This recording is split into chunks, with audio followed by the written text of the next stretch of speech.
오늘 본문을 이해하려면 이 성경이 기록된 그때의 시대적 배경과 상황을 먼저 우리가 이해해야 합니다. 그렇지 않냐고 본문만 들어가면 그 상황적인 배경을 모르므로 바르게 이해할 수가 없습니다.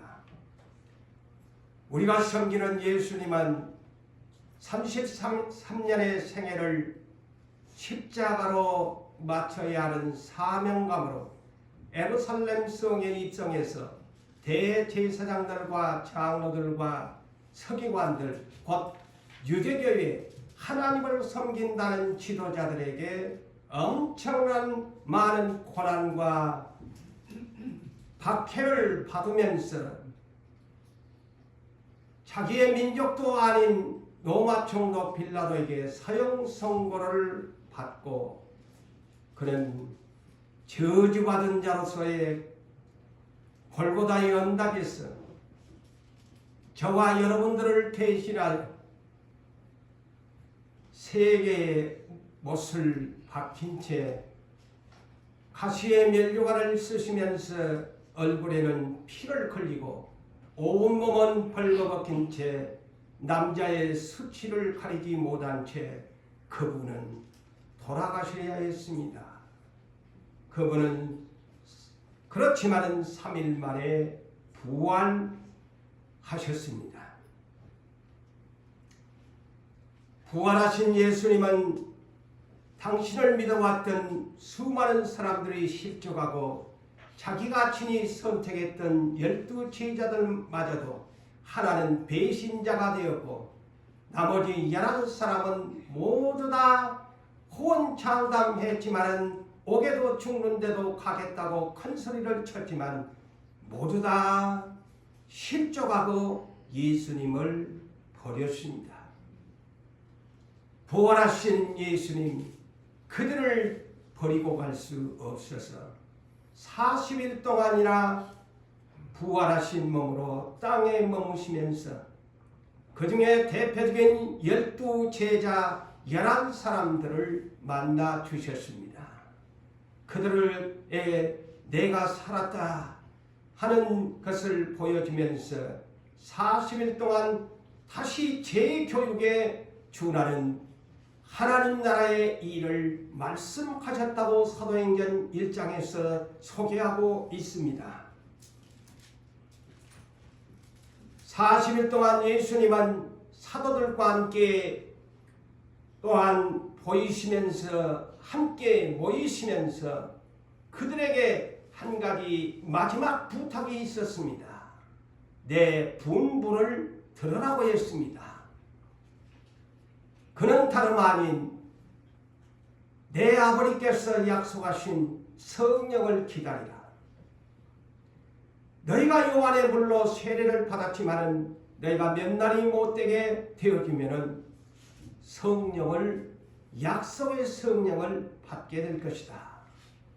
그러므로 예루살렘을 떠나면 안 된다. 아무리 어렵고 박해가 심한 그러한 시대이지만은 절대로 내가 너희를 저 갈릴리에서 불러서 수도인 예루살렘까지 불러 올렸는데 어렵다고 도망치지 마라. 절대로 예루살렘을 떠나면 안 된다. 아버지의 약속을 기다려야 된다. 끝까지 기다려야 된다. 기도해야 된다. 주님은 11 제자에게 그것을 부탁하셨습니다. 왜 부탁했을까요? 사도행전 1장 8절 그 유명한 말씀입니다. 오직 성령이 임하시면 권능을 받아서 왜 예루살렘에 너희가 머물러야 하느냐?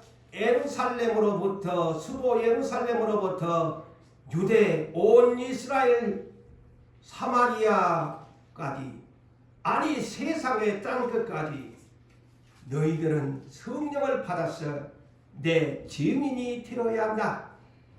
이 분부를 너희는 마지막의 기회다 놓치지 말고 꼭 이것을 기다려 받아서 내 증인이 되기를 다시 한번 부탁한다. 사랑하는 성도 여러분, 그 이스라엘의 수많은 물결을 이루면서 초림을 기다렸던 이스라엘의 메시아를 영접했던 그들이었지만 그들은 십자가에 죽이고 말았습니다. 고작 인류 가운데 율법을 주었던 그 민족의 총자의 씨앗은 겨우 120명밖에 남지 못했습니다. 주님이 3년만 동안 온갖 기적과 표적을 그들에게 보여주었지만 선택한 이스라엘 민족의 예수님의 키에 바람을 까불었더니만 고작 쭉정이들은 하늘에 날려버리는 쭉정이처럼 눈이 내려 녹아버린 것처럼 흔적도 없이 사라지고 겨우 남는 알곡은 120알 정도밖에 남지 않았습니다.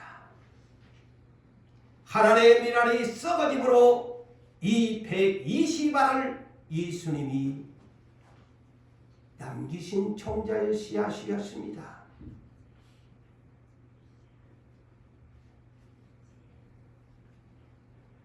부활한 예수님은 그들에게 부탁한 대로 그들은 떠나가지 않았습니다. 참아냈습니다. 그들은 주님의 분부를 듣고서 몇 날이 못 되면 성령을 받으리라고 한 것을 그 몇 날이 열흘이었습니다. 예수님의 죽은 지 부활한 40일 더하기 열흘, 곧 50일째 되는 날 성령은 강림하셨습니다. 이는 예루살렘 120 초대교회 사람들에게 누구나 할 것 없이 모두에게 이 역사적인 순간에 성령 강림은 임했습니다. 이날은 구약의 율법적으로 맥주절 7칠은 49에 그 다음 50일째 된 맥주절이 바로 오순절인 것입니다. 이날 다락방에 120사람들이 오로지 열흘 동안 기도에 힘을 쓰므로 성령은 약속하신 대로 그들을 움직였습니다. 변화를 주었습니다.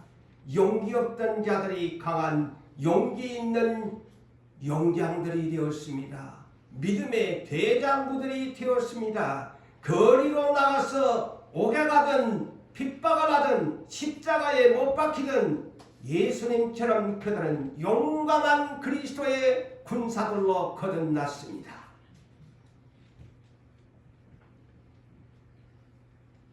자, 마가 요한의 다락방에 성령이 강하게 임하시니 불의 같은 것들이 그들에게 임하니 그들의 입은 닫을 수 없고 침묵했던 그들의 입들은 성령의 입술에 의하여 강하게 열려졌습니다.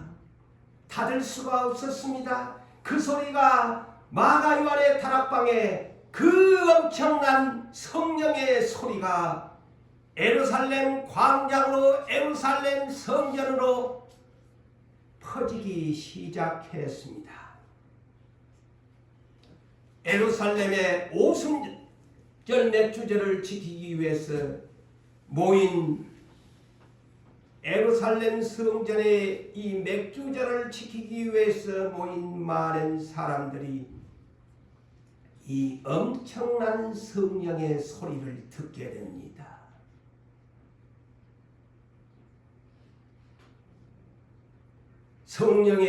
성령이 말하게 하심을 따라서 각종 방언이 임하게 되어지고 각국의 언어의 소리가 성령의 역사심으로 말미암아 큰 소리로 마가 요한의 다락방에서 퍼져 쟁쟁하게 예루살렘 성전 주변으로 모여든 유대인들과 흩어진 디아스포라 각국에 흩어져 있던 저 아프리카 지역, 유럽 지역, 아시아 지역에 흩어졌던 디아스포라 유대인들이 이 소리를 듣고 소동을 하기 시작합니다. 야, 이 소리가 무슨 소리인가? 어디서 이 소리가 들리느냐? 그들이 놀랐습니다. 아니, 이 소리는 도대체 어디에서 들린단 말이냐? 그들은 120명은 사도들을 앞세우고 거리로 나옵니다. 그래서 유대인들과 디아스포라 해외 교포들은 놀랐습니다. 아, 신기하다. 놀랍게 여기면서 이렇게 그들은 말을 합니다. 야, 저 12사도가 대인방언을 말하고 있는데 저들은 원래가 어떤 사람이냐? 이 말하는 사람들은 갈릴리에 있는 비천한 신분이요, 보잘것없는 무지한 신분을 가진 자들이 어떻게 저렇게 우리 디아스포라가 살고 있는 아프리카 내지는 유럽 소아시아 지역에 있는 언어를 구사할 수 있다는 말이냐? 그리고 우리가 이것을 알아들을 수 있다는 말이냐? 기가 막힌 역사가 일어난 것입니다. 우리가 하나, 우리의 각 언어와 하나님이 큰 이 은혜의 말을 듣게 되는도다. 놀랐습니다. 자, 이 광경을 보면은 무식한 자도 하나님이 입을 열면은 못하실 것이 없다는 것을 믿으시기 바랍니다. 비록 그들이 해외 언어를 언제 연수를 받았나요? 해외에 가서 공부를 했나요? 한순간에 그 언어는 오늘날 흔히 말하는 하나님과의 대신방언이 아니었습니다. 사람들이 알아듣는 대인방언을 말하는 것입니다.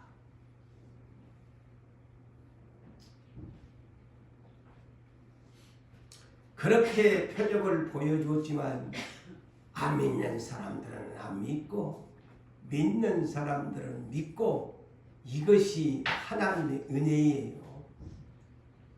아무리 표적을 구하지만요, 제가 지나간 날 여러분들에게 간증도 했습니다만 또 하나 표적을 구하면 두 번째 표적을 구합니다. 두 번째 표적을 구하니 세 번째 표적을 구하니 제가 그렇게 하다가 목사가 됐어요. 사람의요, 이 욕심은 끝이 없이 의심덩어리입니다. 순전하게 받아들이는 믿음이 복된 사람이에요. 이 엄청난 언어의 표적을 보여줌에도 이스라엘 민족이 얼마나 돌아왔을까요? 보여주면 못합니까? 안 믿는데. 그러자 그들은 거리로 나와서 베드로와 11사도가 거리로 나왔어. 성령이 말하게 하심을 따라 성령에 충만하여 감동을 받았어. 베드로가 11사도와 함께 서서 소리를 높여서 베드로가 이런 설교를 시작합니다. 그는 첫 마디의 설교가 뭘까요? 구약 요엘 선지자 2장 28절에 이하에 있는 말씀을 성경을 인용합니다. 언제 어디선지 모든 은사는 성경의 중심의 바탕 위에 말씀이 선포되어야 합니다. 요엘서 2장 28절 요엘 선지자가 이렇게 예언하셨다. 곧 말세에 내 모든 육체에게 성령을 부어주리니 너희 자녀가 예언할 것이요 젊은이는 환상을 보고 늙은이는 꿈을 꾸리라. 내 남종과 여종에게 성령을 부어주어 그들이 예언할 것이라고 했다 하는 요엘 선지자의 예언의 말씀을 베드로는 그것을 인용하면서 설교의 포문을 엽니다. 그러면서 이스라엘 사람들아, 하나님께서 보내신 나사렛 예수를 너희가 율법 없는 사람들에게 손을 빌려가지고 너희가 죽였다.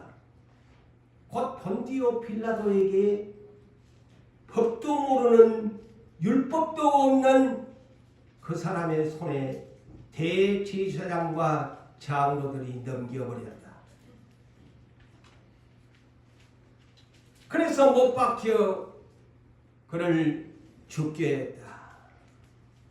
그러나 하나님께서 예수를 사망의 고통에서 풀어 끌어올리셨을 뿐 아니라 이 예수를 하나님이 살리신지라 우리가 다 이 일의 증인이 되었다. 사도들은 용감하게 외쳤습니다.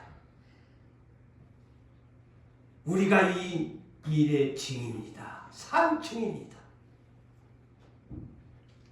하나님의 오른손으로 예수를 높이시매 예수가 약속하신 성령을 아버지께 받아서 너희가 지금 이 우리들이 하고 있는 성령을 받아서 하고 있는 이것을 예수가 아버지께 받아서 부어주신 것이라. 그런즉 이스라엘의 온 나라의 온 집은 확실히 알기를 원한다. 너희가 십자가에 못 박아 죽인 이 예수를 하나님께 오늘날 우리에게 주와 그리스도가 되게 하셨다. 이렇게 요약해서 베드로의 설교를 여러분들에게 상황적 배경을 제가 설명을 드렸습니다. 그러면서 오늘 본문 37절에서 45절까지의 말씀을 또한 보도록 하겠습니다. 자, 그들이 베드로의 방금 제가 요약해서 드렸던 설교의 말씀을 듣고 마음에 찔렸다. 마음에 찔려서 다행이지. 감각이 없으면 언제 우리가 죽였는데 한 것이 아니고 마음에 찔렸어. 하나님의 말씀이 먹힌 겁니다. 히브리서 4장 12절의 말씀처럼 하나님의 말씀은 살아 활력이 있어 좌우에 날선 어떤 편보다도 예리하여 혼과 영과 관절과 골수를 찔러 쪼개시고 마음의 생각과 뜻을 판단하시는 말씀이 이들에게 통한 것입니다.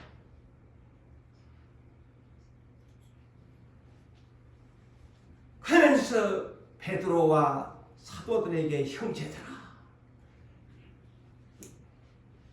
이 짧은 구절에 여러분들도 감동이 있으시기를 바랍니다. 우리가 어찌하면 될꼬? 양심이 찔리면은 내가 오늘 이 한 시간 고재훈 목사를 통해서 설교를 듣고 있는데 내 양심에 찔림이 와야 합니다. 내가 취하면 될고 거부감을 가진 것이 아니라 오늘 또 설교 재미없네, 딱딱하네, 잠오네, 듣기 싫네 한 것이 아니라 내가 어찌하면 될고 내가 이렇게 예수를 이렇게 미지근하게 믿으면 될까? 어찌하면 될고 왜 나는 순종을 못할까? 어찌하면 될고 왜 성령을 따라 행하지를 못할고?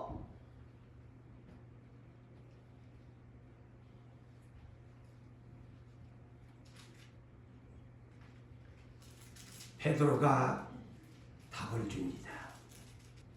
너희가 회개하여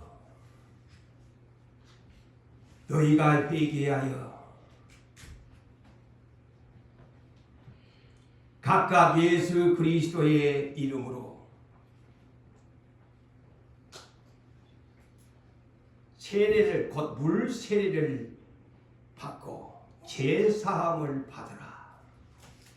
여기에 세례는 물 세례를 받으라는 말인 것입니다. 세례 요한이 왔는데도 물 세례도 안 받는 이 사람들을 향해서 너그 지금까지 물 세례 안 받았지? 세례 요한이 예수님 앞에 너그 물 세례 받으라고 요단강에서 안 받았지? 네 양심 찔리면 지금이라도 물 세례 받아. 그리고 죄 사함을 받아라.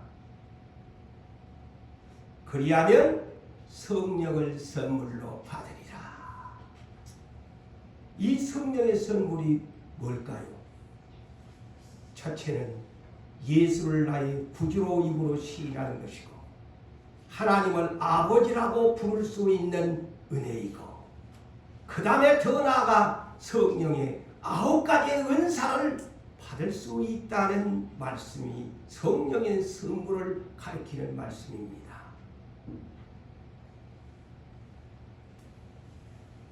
그 말을 받고 믿은 사람들은 세례를 받았다고 말씀합니다. 이날에 양심의 가책을 받고 물 세례를 받고 한 사람들이 신도의 수가 3,000이 더하여졌더라. 놀라운 120명의 이 총자 씨앗이 하루에 몇 시간 안에 3,000명을 돌아오게 하는 대기적의 역사가 성령으로 말미암아 일어났습니다. 그들은 누구였습니까? 유대교 모세의 율법에 다 경건하다고 했던 그런 사람들이었어요. 유대교의 사람들이었는데 그날 율법의 교회 유대교회를 탈퇴하고 예루살렘 초대교회 12사도가 선포하는 복음으로 초대교회로 개종하는 장면이 몇 시간 내에 3,000명이 돌아온 것입니다. 유대교회는 이제 망한 것이에요. 복음의 시대가 열린 것입니다. 전통 유대교가 자랑했는데 그날 대반전이 일어난 것입니다. 유대교회는 이제 서서히 율법의 유대교회는 서서히 해가지고 예수 복음의 초대교회는 오프닝이 되면서 복음화가 시작된 것입니다. 자, 돌아온 사람들의 교회 생활을 성경은 이렇게 소개합니다. 네 가지를 쭉 잘했어요. 첫째, 사도들의 가르침을 받았다 그랬어요. 오늘날 성경이나 설교를 안 들으려고 하는 시대가 되어버렸잖아요. 한국 교회가. 다 그냥 간단하게 자기들 집에서 그냥 자기들 주관하에서 그냥 설교 TV나 핸드폰으로 보고서 그냥 예배드린 그런 사람들이 날이 갈수록 많아집니다. 그 비성경적이에요. 그래가지고 구원을 얻는다고 착각하면 안 돼요. 그는 다시 말씀을 드리지만 성전에 모이지 건물 성전에 모이지 아니하고 자기들 스스로 구원받는다고 확신하면 안 됩니다. 그거는 비성경적입니다. 제 오늘 설교를 들어보시면 알 거예요. 이들은 사도의 가르침에 교육을 잘 받았습니다. 말씀을 잘 들었습니다. 두 번째, 말씀을 들었으니까 서로 그리스도 안에서 교제를 했다. 친밀하게 친교를 나누었다. 코이노니아 이를 잘했다. 세 번째는 어떻게 했을까요? 여러분, 우리나라의 성경은 흡양님 원어 그대로 빵을 먹는 나라에서 시작된 복음이니까 빵이라고 기록하면 더 좋을 텐데 꼭 우리나라가 떡이라고 해서 떡으로 이렇게 굳이 이 단어를 이렇게 표현을 한가 모르겠어요. 나는 이거 못마땅해. 똑같은 말이겠지만 우리나라만 떡을 먹지 다른 나라는 거의 서양은 다 빵이에요. 빵이라고 해놨으면 더 좋을 텐데 꼭 여기 떡을 떼며 무슨 저런 그 나라 중동 지방에 떡이 어디 있나요? 다 빵이지. 여기에 빵을 떼면 이 소리는 오해가 올 수 있어요. 이것은 성찬을 의미합니다. 예? 그래서 제가 이 성경은 뭐 오류가는 없지만은 떡이냐 빵이냐에 요거지만은 성경은 오류가 없지요. 그런데 이왕이면 빵이라고 해줬으면 더 우리가 이해하기가 더 쉬울 텐데 굳이 한국 성경이라고 떡이라고 할 필요가 있나? 이제 그게 제가 조금 제 사견적인 얘기입니다. 저보다 뭐 신학자님들이 더 뭐 잘 아시겠지만 그래도 여기에는 성찬을 말합니다. 성찬 집에서 먹는 떡이 아닙니다. 성찬을 뗄 때 예수님이 포도주에 떡을 떼며 그런데 빵을 떼어주며 중동 지방에 내가 를 보니까요.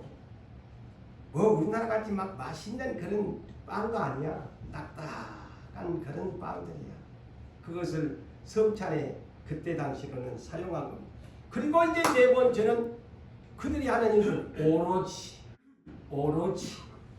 오로지 제가 세 번을 강조한 하는 일은 오로지입니다. 뭐? 기도하는 일에 힘을 썼다. 기도는 오로지 해야 된다.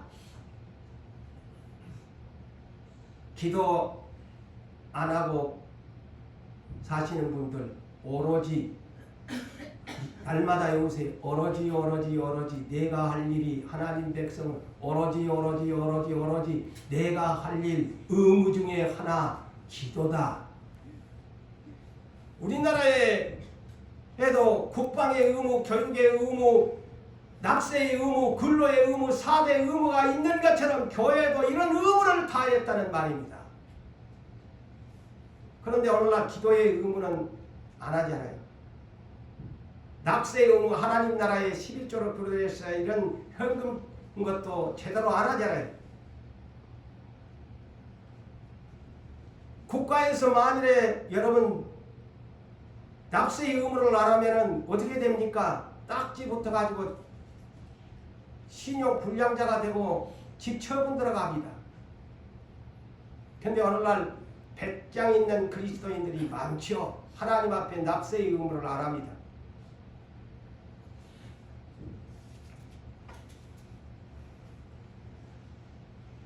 그리고 이 사람들은 교회 생활이 이렇게 4대의 의무를 다하면서 또한 그들은 사회적인 생활이 모범이었습니다. 믿는 사람이 다 함께 있어 모든 물건을 서로 통용했다. 여기에 통용했다는 말은 다른 말로 쉽게 얘기하면 공동 소유권을 가지고 나누어 살았다 이 말입니다. 이 통용이라는 말이 공동 소유권을 가지고 물건을 서로 함께 있으면서 공동체를 가지면서 서로 함께 살았다. 그렇게 해석을 하십시오. 이 문장은. 왜 그랬느냐? 그들은 재물과 소유물을 팔아서 자기의 재산과 소유물을 팔아서 믿는 사람들의 필요를 따라서 나눠주었기 때문이다. 이거의 지상 천국이죠. 그의 교회의 의무입니다. 이 교회의 시작이. 이를 더 사도행전 4장 더 구체적으로 여러분들에게 설명하면 이 문장을 사도행전 4장 24절에서 37절까지의 내용을 요약해서 여러분들에게 말씀을 드린다면 이 교회는 초대교회는 기도하는 일에 최선을 다했습니다. 힘을 썼습니다. 그래서 힘썼다. 오로지 기도하는 일에 힘을 썼다. 세상 돈 버는 일에 힘을 써서 다 에너지를 빼버리니까 저녁에 와서 기도를 못하지.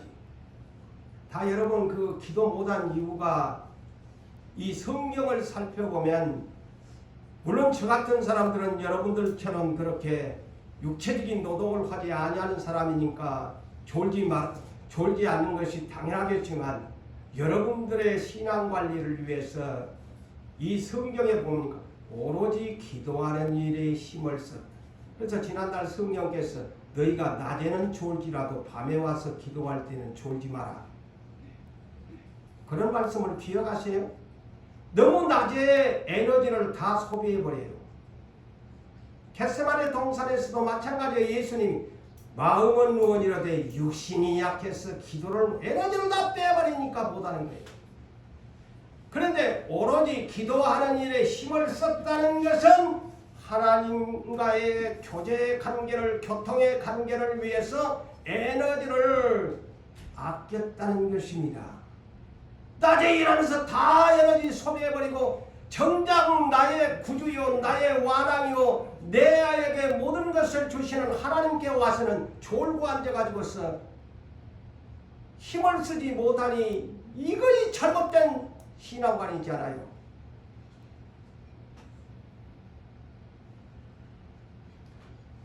자, 이 초대교회는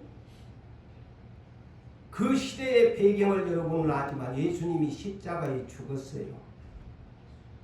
자, 예수님이 이 초대교회의 우두머리 수계입니다. 그런데 그 제자들의 이러하니 얼마나 박해가 심하겠소. 옥에다 가둡니다. 잘못하면 죽습니다. 그럼에도 불구하고 사도들이 박해를 받고 성도들이 박해를 받을 때 이 초대교회 성도들은 비겁했나요? 아닙니다. 도망가지 않았습니다. 비겁하지 않았습니다. 흩어지지 않았습니다. 교회 버리고 유대교회로 다시 돌아가지 않았습니다. 우리 교회는 이런 광경을 많이 보지 않아요. 인고의 세월 가운데 우리의 이 모습을 보면서 우리의 뒤에 발자취를 보면은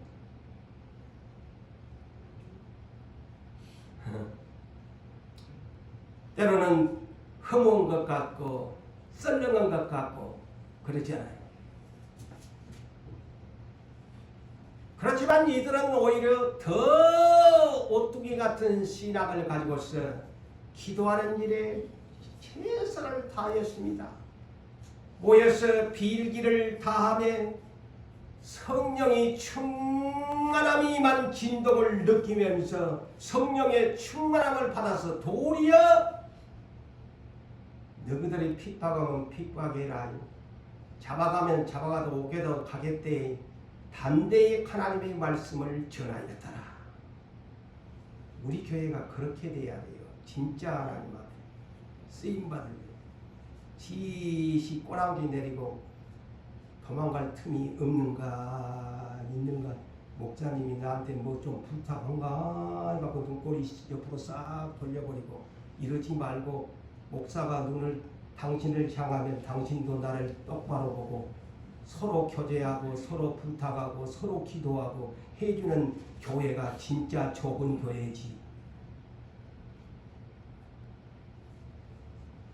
믿는 무리가 한마음 한뜻이 되어 모든 물건을 서로 기도하면서 통용해 주었다. 공동 소유권을 가졌다. 자기의 재물을 자기 것이라고 하는 사람이 하나도 없었더라. 초대교회가 그랬대요. 하나도 없었다. 내 것이다고 한 사람. 이 자리에 하나님 네 것이냐? 그러면 입으로는 예 하는데 그럼 가지고 와봐. 내 것인데요.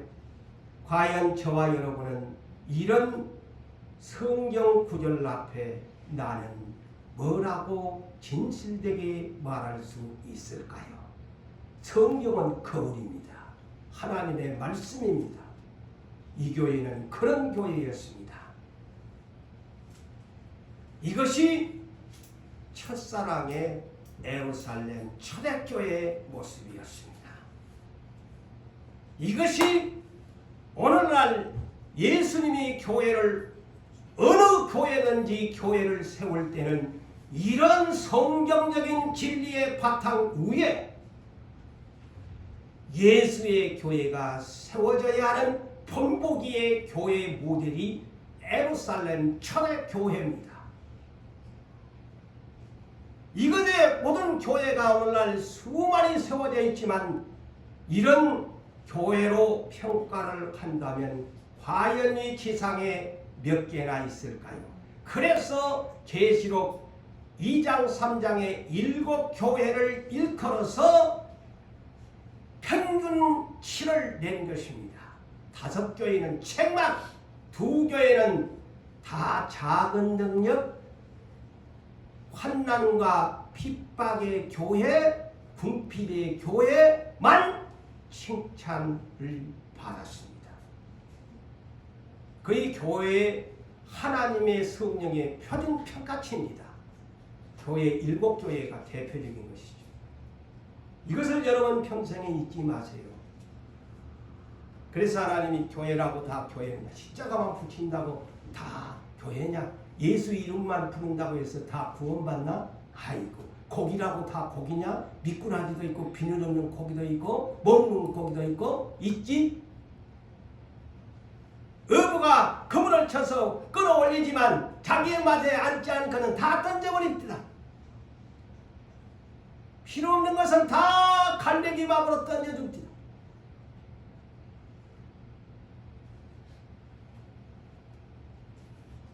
로마서 8장 12절로 13절을 보니 우리는 예수님의 십자가 값으로 매길 수 없는 피의 값을, 속죄의 피값을 치른 자들, 생명의 빚진 자로 돼 그랬어요.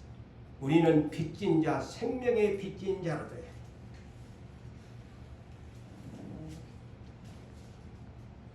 너희는 생명의 피로 값주고 산 빚진 자들. 그러면서 경고합니다. 네 육신대로 살면 사도 아담 부부에게 네 선악과 먹으면 반드시 죽는데 하는 말씀과 똑같습니다. 육신대로 살면 반드시 죽는데, 그런데 성령으로서 네 몸의 행실을 죽이면 산대. 성령으로 살아야 네 몸을 쳐서 복종시켜서 절제해야 된다. 네 가지고 싶은 욕망 있지?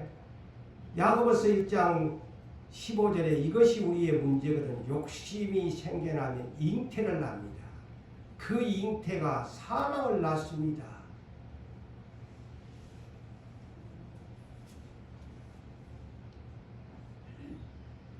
우리는 이미 고린도전서 6장 19절 20절에 네 몸은 내 몸인데 값으로 산 것이다. 네 것 아니되 그랬어요. 성경에. 네 자신의 것이 아닌 내 것이되 값으로 샀되 그러므로 네 몸뚱아리 나 하나님의 영광을 위해서 돌리래. 로마서 14장 8절에 그러므로 우리가 사나 죽으나 주의 것이요 살아도 주를 위해서 살아야 되고 죽어도 주를 위하여 죽나니 우리는 주의 것이로다. 성경을 모르는 분이 어디 있나요? 그것을 과연 저와 여러분은 얼마나 그것을 믿음 안에 내 안에 그 말씀을 내 몸 안에 가시처럼 찔리면서 살고 있나요?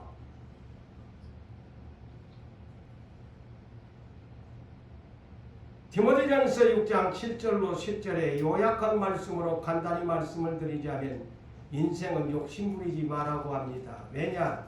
너 태어날 때 네 어머니 뱃속에서 나올 때 아무것도 가지고 오는 빨가벗고 나왔으니 또 아무것도 가지고 못한 빨가벗은 몸으로 이 땅에 한 줌의 흙으로 돌아가고 네 영혼은 하나님 위로 올라가서 심판을 받아야 된대. 그러므로 돈을 필수의 요건이요 우리의 삶에 꼭 필요한 가치요 없어서는 아니 될 돈의 가치지만 그것을 사랑이라는 두 글자 앞에 매여 있으면 안 된다. 왜? 그것은 너의 인생의 독소다. 쓴뿌리다. 네 스스로 죽게 된다. 그것 때문에.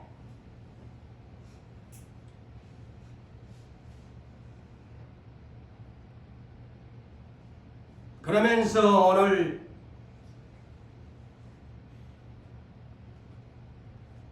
본문의 내용을 보면서 우리는 오늘 본문에 보세요. 이 교회는 욕심이 없는 사람들이었어요. 이 성경에 비추어서 주님이 주셨던 말씀을 그대로 성경을 따라서 행하는 사람들이라서 자기의 소유권을 주장하는 사람이 하나도 없으면서 이 초대교회는 가난한 자가 없으니 참 신기합니다.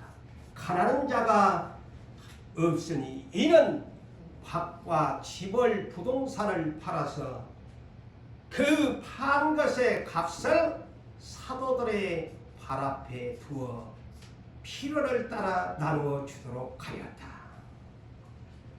자, 진정한 교회 사업을 추진할 수 있도록 이 초대교회는 모범적인 교회였습니다. 교회가 구제 사업을 할 수 있도록 해주었다. 그런데 오늘날 저 설교를 잘 들으세요. 성경적인 구제는 내 개인적으로 때려놓은 구제도 할 수 있지만 제가 이 초대교회의 본질을 보면은 구제를 하려고 하면은 자 부동산 엄청납니다.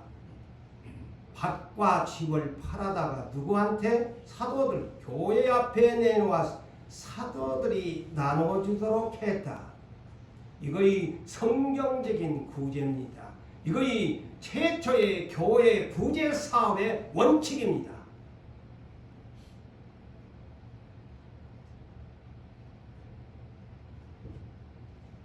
교회가 교회적으로 구제 사업을 해서 이 말이 뭘까요?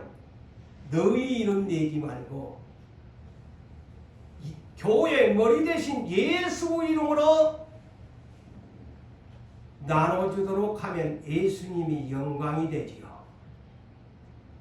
그런데 오늘날 개인적인 구제를 많이 하는 분들이 있습니다. 물론 나쁘지 않지요. 좋은 현상입니다. 그렇지만 진정한 성경을 연구하고 교회의 본질을 이해하는 사람은 교회에다가 하나님 앞에 헌금을 드려서 교회가 나눠주도록 하는 것이 그 사람이 상을 잃지 않습니다. 그래서 마태복음 6장 1절 이하에 예수님이 이런 현상이 있을까 싶어서 사람들에게 보이지 않기 위해서 주의해라. 너희가 해당에 가서 구제를 하면서 온 입으로 나팔을 불면서 나는 누구를 도와줬니, 나는 누구를 도와줬니, 나는 저를 저렇게 도와줬는데 나를 몰라주느니 내는 지를 어떻게 해주었는데 이제 와가지고 저것이 안면을 몰수하고 싸가지 없게 군에 나한테 선물 하나도 안 주네. 네 상은 네 입으로 까발쳤으니 다 영광을 받았으니 하나님 나라에는 이상 없대. 자, 이거 성경적입니다. 아시겠어요? 우리는 바르게 성경에 대한 구제의 방식을 따라야 돼요. 자기 이름 내려고 지난날에 내가 몇십 년 전에도 보면요 11조를 안 내고요 그 11조를 가지고 이분한테 어느 교회에 그런 분들이 있었어요. 아이고 하나님 것을 그거는 자기 다른 소득을 갖고 해야 하는데 11조를 가지고 하나님 앞에 납세 의무고 하나님 건데 자기가 11조를 왜 11조 안 내냐입니까? 그거 가난한 사람 나눠준대. 자기가 의인이지만 내놓고 하나님 앞에 그거 벌 받을 거예요.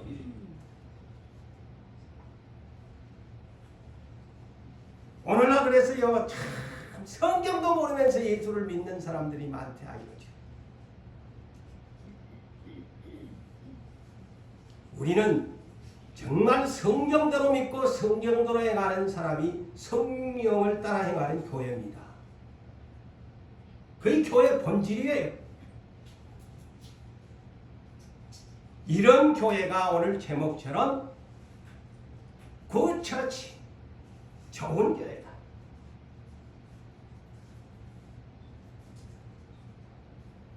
이런 교회가 성령을 위하여 심는 교회입니다. 갈라디아서 6장 7절과 8절에 스스로 속이지 말에 하나님은 만원의 여김을 없인 여김을 받지 아니하시니 사람이 무엇으로 심든지 그대로 거두리라. 자기의 육체를 위하여 심는 사람은 자기의 육체를 위하여 심는 사람은 썩어질 것을 거두고 성령을 위하여 심는 사람은 성령으로부터 영생 알곡을 거두리라.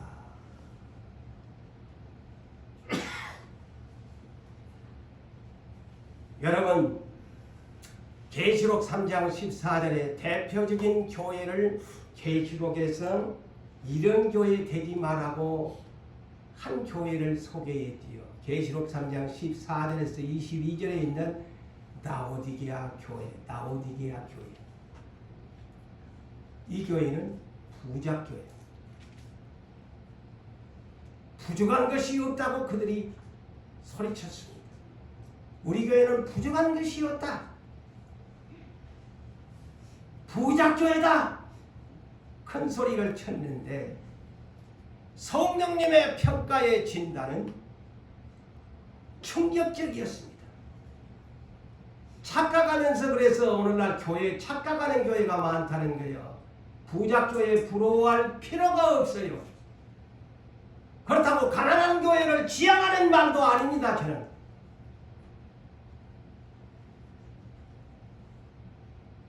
이 교회는 모든 것이 풍족한 교회였는데 5가지가 없는 교회야.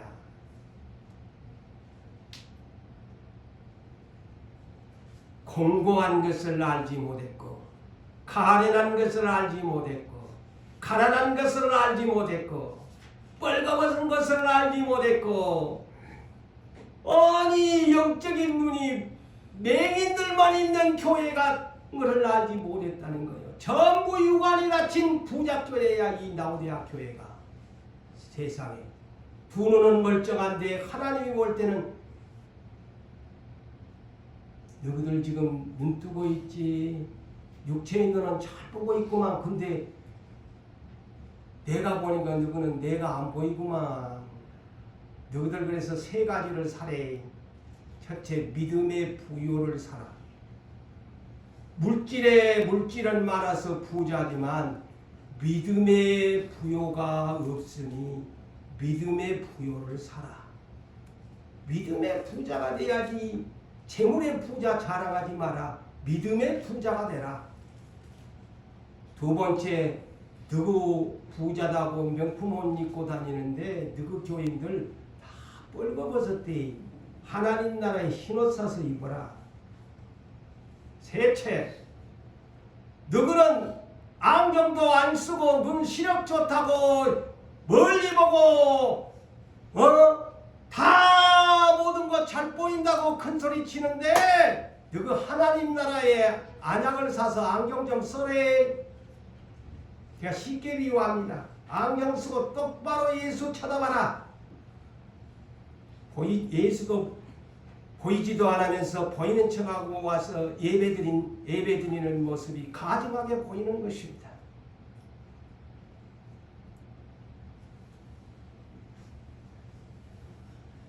여러분, 우리의 평생의 소원은 부자 되기를 원합니다. 그런데 성경은 이렇게 가르칩니다. 잠언서 23장 3절로부터 보면 부자 되려고 애쓰지 마라.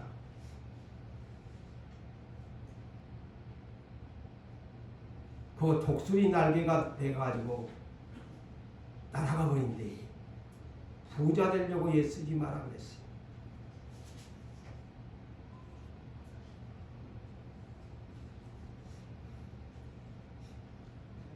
자, 부자가 낙타, 바늘구멍 통과하기 다 힘들다. 누가? 예수님이. 마가복음 10장에서 부자가 천국에 가는 것 하나님은 할 수는 있지만 제대로 깨닫지 못하고 재물 모아봐야 차라리 낙타가 바늘구멍으로 들어간 것이 쉽지 부자가 바늘구멍 너 그래서 부자 되기 애쓰지 마라. 저 이런 설교하면 다 싫을 거예요. 나는 그러나 욕을 먹어도 성경대로 전해야 하니까. 자, 누가복음 16장에 부자와 병든 나사로 누가 천국에 가고 누가 지옥에 갑니까? 육체 건강하고 날마다 맛있는 음식, 좋은 옷 입은 명품 옷 입은 부자, 자색 옷을 입은 부자가 천국에 갑니까? 병 들어가지고 개밖에 친구가 없어서 대문 밖에 나오면 개가 핥아주고 친구여 이 개 혓바닥으로 핥아주는 거지 나사로 병 들어가지고 누가 쳐다보지도 않는 그 사람은 이름이 나사로라 해서 생명책에 기록하여 지움을 받지 않고 천국에 갔대요. 성경에가 이러 있는데 이 성경은 자꾸 비웃어버린다니까. 부자라고 가난하게 살라고 하는 말씀은 아니에요. 오해하지 마세요. 병들어도 돈이 없는 거지라도 신앙의 중심이 서 있으면 천국에 가지만 신앙의 중심에서 벗어난 부자는 낙타구멍 통과하기 카트라인이 높습니다. 자, 본문 46절에서 47절을 봅시다. 자, 이 초대교회 한 가지가 뭡니까? 날마다 마음을 같이하여 성전에 모이기를 힘을 썼다는 겁니다. 날마다 매일매일 여러분 일터에는 매일 출근해야 돈 받지요. 근데 정작 모든 생사복을 주권자인 하나님께 왜 출근을 안 하십니까? 트럼프가 그랬더만 이번에 재택근무하는 사람 다 그만두라. 집구석에 앉아서 근무하는 사람 트럼프 시대는 이렇게 말했어요. 그 사람들 다 휴직이 아니라 그만두라. 자, 오늘날 집에서 재택근무하는 크리스찬들이 영적으로 말을 합니다. 집에서 기도한다고 하고 집에서 예배한다고. 재택근무, 하나님 나라의 재택근무자. 하나님은 이런 사람 싫어합니다. 똑바로 성경대로 믿어야 구원 얻어요. 성경에 벗어난 자기의 멋대로의 해석을 해가지고 예수님이 거의 불법입니다. 성경대로 믿어야 법을 순종하는 사람이지 성경에 벗어난 순종이라고요? 그거는 누를 어기는 운동장에서 달리는 선수와 똑같은 사람이에요. 우리 세상에 나가서도 여러분 출근의 도장을 찍어야 되는 것처럼 하나님 나라에 일을 하시는 사랑하는 성도 여러분들이여, 하나님 나라의 누를 따라서 날마다 성전에 와서 출근 도장 찍고 가세요. 그게 진짜 크리스찬이에요. 예? 내 말이 틀렸나요? 나를 욕하십니까? 나 그런 핍박 각오하고 앞으로 전할 거예요.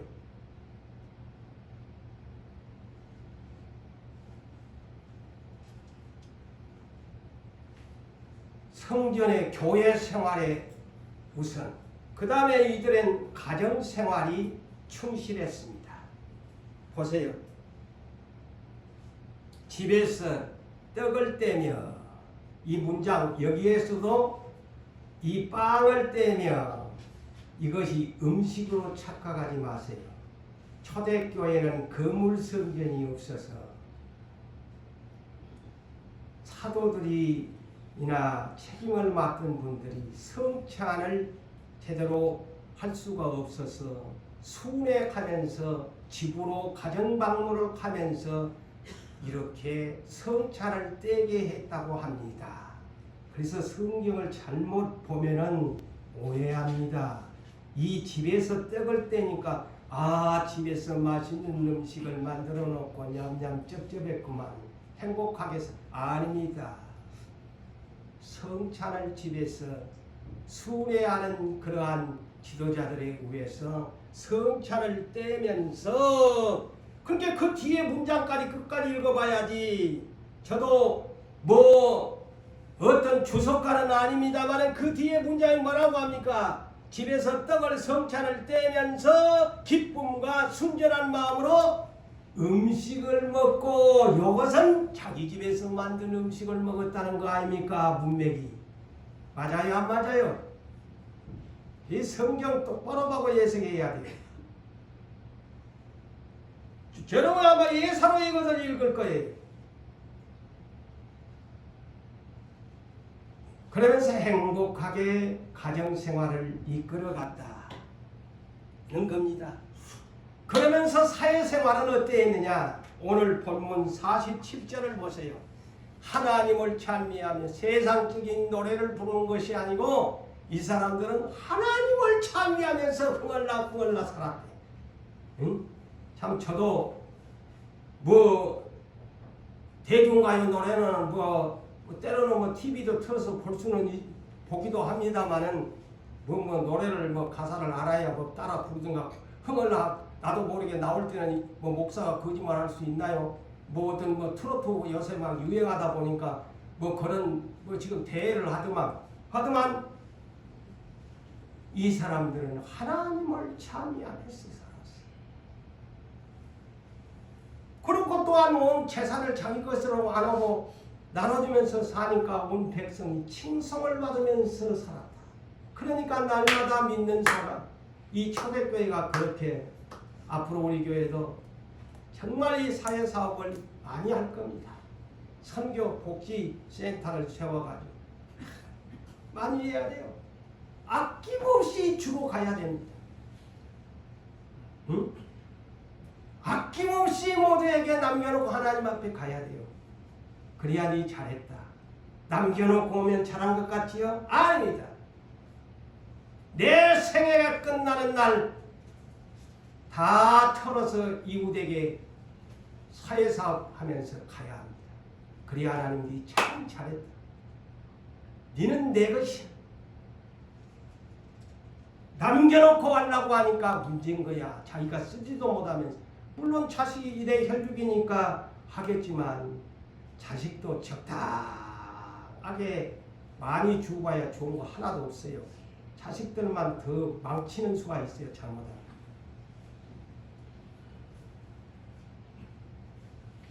이 교회는 세 가지의 의무를 다 하면서 살았습니다. 그래서 사랑하는 성도 여러분들이여, 오늘 제목 46절의 키워드처럼 날마다 성전에 모이기를 힘쓰는 좋은 교회로 만들어 가시기를 주의 이름으로 축복합니다. 아멘.